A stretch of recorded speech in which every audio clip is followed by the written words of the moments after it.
கிறிஸ்துவுக்குள் பிரியமானவர்களே, இந்த நாளிலே உங்களோடு கர்த்தருடைய செய்தியை பகிர்ந்து கொள்வதிலே நான் மிக்க மகிழ்ச்சி அடைகிறேன். கிறிஸ்தவ சமுதாயத்திலே சில பழக்க வழக்கங்கள் உண்டு. அதிலே ஒன்றுதான் உபவாசம். குறிப்பாய் இந்த உபவாசத்தை லெந்து நாட்களிலே கிறிஸ்தவ மக்களாகிய நாம் கைக்கொள்ளுகிறோம். உபவாசம் ஒரு அர்த்தமுள்ள ஒரு சொல். கிறிஸ்தவ சமுதாயத்தில் மாத்திரமல்ல, மற்ற சமுதாயத்திலும் மக்கள் இதை கடைபிடிக்கிறார்கள். அவர்கள் அதற்கு நோன்பு என்று சொல்லுகிறார்கள், விரதம் என்று சொல்லுகிறார்கள். ஆனால் நம்முடைய கிறிஸ்தவ வட்டாரத்திலே நாம் பிரயோகப்படுத்துகிற இந்த உபவாசம் ஆகிய சொல் மிக அர்த்தமுள்ள சொல். காரணம், அதன் அர்த்தம் என்னவென்றால், உப என்றால் உதவி.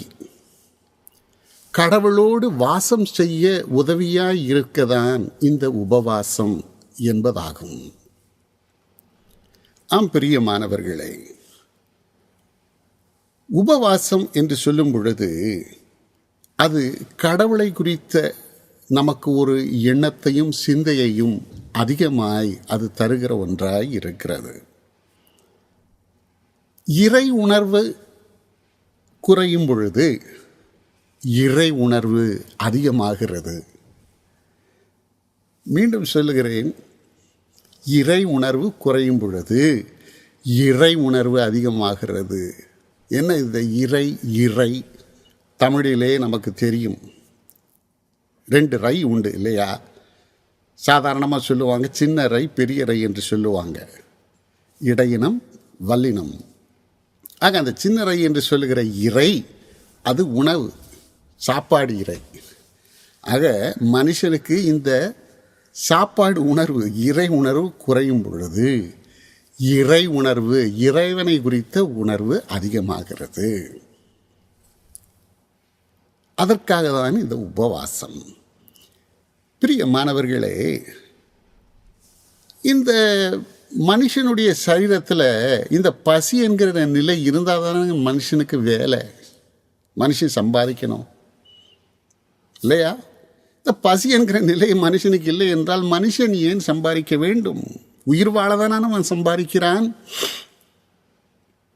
ஆக எங்கெங்கெல்லாம் இந்த உபவாசம் என்கிற சொல் வேதத்தில் வருகிறதோ ஆங்காங்கே நாம் புரிந்து கொள்ள வேண்டிய பெரிய உண்மை என்னவென்றால், வெறும் சாப்பிடாமல் இருக்கிற காரியம் மாத்திரம் இல்லை, நம்முடைய வேலைகளை எல்லாம் ஒதுக்கிவிட்டு அந்நேரத்தை நாம் ஆண்டவருக்கு தர வேண்டும். அந்நேரத்திலே நாம் கடவுளோடு வாசம் செய்ய வேண்டும். ஒரு காரியத்தையும் நான் சொல்ல விரும்புகிறேன். ஜெபிக்கிற பழக்கம், வேத வாசிக்கிற பழக்கம் இல்லாத மக்கள் உபவாசிப்பதிலே அர்த்தம் இல்லை. மக்களுடைய உபவாசம் ஒரு ஆசாரமான உபவாசமாய் காணப்படும். கடவுளோட வாசம் பண்ண வேண்டும் என்றால் நான் ஆண்டவரோடு பேச வேண்டும். ஆண்டவரோடு நான் எப்படி பேசுவேன்? என்னுடைய ஜெபத்தின் மூலமாக தான் நான் ஆண்டவரோடு பேசுவேன் இல்லையா? ஆண்டவர் என்னோடு பேச வேண்டும். அவர் எப்படி என்னோடு பேசுவார்? நான் திருமறையை வேதத்தை வாசிக்கும் பொழுது ஆண்டவர் என்னோடு பேசுவார். ஆக நான் ஜெபிக்க, வேதம் வாசிக்க, நான் இதில் என்னுடைய நேரத்தை செலவிடும் பொழுது நான் ஆண்டவரோடு வாசம் செய்கிறேன். நான் ஆண்டவரோடு வாசம் செய்யும் பொழுது ஆண்டவருக்கு நெருக்கமாய் நான் வர ஏதுவாய் இருக்கிறது. அருமையானவர்களே, ஆண்டவர் வேதத்திலே ஒரு காரியத்தை சொல்லுகிறார். தேவன் நம்மிடத்தில் எதிர்பார்க்கிற ஒரு உபவாசம் அது என்ன என்பதை நான் வாசிக்கிறேன். ஏசாயா தீர்க்கதரிசியின் புஸ்தகத்திலே 58ஆம் அதிகாரம் 7ஆம் வசனத்திலே அவர் குறிப்பிடுகிற உண்மையை நான் வாசிக்கிறேன். பசியுள்ளவனுக்கு உன் ஆகாரத்தை பகிர்ந்து கொடுக்கிறதும், துரத்துண்ட சிறுமையானவர்களை வீட்டிலே சேர்த்து கொள்ளுகிறதும், வஸ்திரமில்லாதவனை கண்டால் அவனுக்கு வஸ்திரம் கொடுக்கிறதும், உன் மாமிசமானவனுக்கு உன்னை ஒழிக்காமல் இருக்கிறதும் அல்லவோ எனக்கு உகந்த உபவாசம். வெறும் சாப்பிடாம நான் உபவாசிக்கிறேன் என்று சொல்லுவதில் அர்த்தம் கிடையாது. நீ உபவாசிக்கிறாய் என்று சொன்னால் அந்த உபவாசத்தின் மூலமாய் மற்றவர்களுக்கு ஆசீர்வாதம் வர வேண்டும். மற்றவர்களுக்கு ஏதாயிலும் நன்மை கிடைக்க வேண்டும்.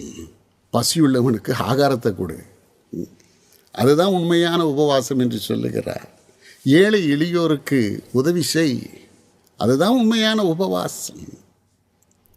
ஏதோ மக்கள் நம்மை மெச்சிக்கொள்ள நாம் உபவாசம் இருப்பதில் அர்த்தம் கிடையாதுங்க. ஒருவேளை அப்படிப்பட்ட உபவாசம் நம்முடைய சரீரத்துக்கு பயன் கொடுக்கலாம், ஆனால் நிச்சயமாய் நம்முடைய ஆன்மீகத்துக்கு அது எந்த பயனளிக்காது. ஆகவே நாம் உபவாசிக்க வேண்டும் என்று சொன்னால், கர்த்தரோடு நான் வாசம் பண்ண வேண்டும் என்று சொன்னால், நான் மற்றவர்களை நினைந்து மற்றவர்களுக்கு ஆசீர்வாதம் தருகிற விதத்திலே என்னுடைய உபவாசம் இந்நாட்களிலே காணப்பட வேண்டும். அப்படிப்பட்ட ஒரு உபவாசத்திலே தான் கர்த்தர் பிரியப்படுகிறார் என்பதை நாம் நினைந்து பார்க்க வேண்டும். கண்களை மூடி கர்த்தரை நோக்கி ஜெபிப்போம். எங்கள் நல்ல ஆண்டவரே, இந்த நாளிலே நாங்கள் எப்படியாய் உபவாசிக்க வேண்டும் என்பதை நீர் எங்களுக்கு கற்றுத்தந்தீர். உமக்கு நன்றி செலுத்துகிறோம். அநேக வேளையிலே எங்களுடைய உபவாசம் ஒரு ஆசாரமாக தான் காணப்படுகிறது ராஜா. ஆனால் இந்நாட்களிலே எங்களுடைய உபவாசம் ஒரு அர்த்தமுள்ள உபவாசமாய் காணப்பட, எங்கள் உபவாசத்தின் மூலமாய் மற்றவர்கள் பயன்பெற கர்த்தர் கிருபை செய்தருளும். அப்படிப்பட்ட உமக்கு உகந்த ஒரு உபவாசத்தை நாங்கள் செயல்படுத்த கர்த்தர் அருள் புரியும். இயேசுவின் மூலம் பிதாவே, ஆமென்.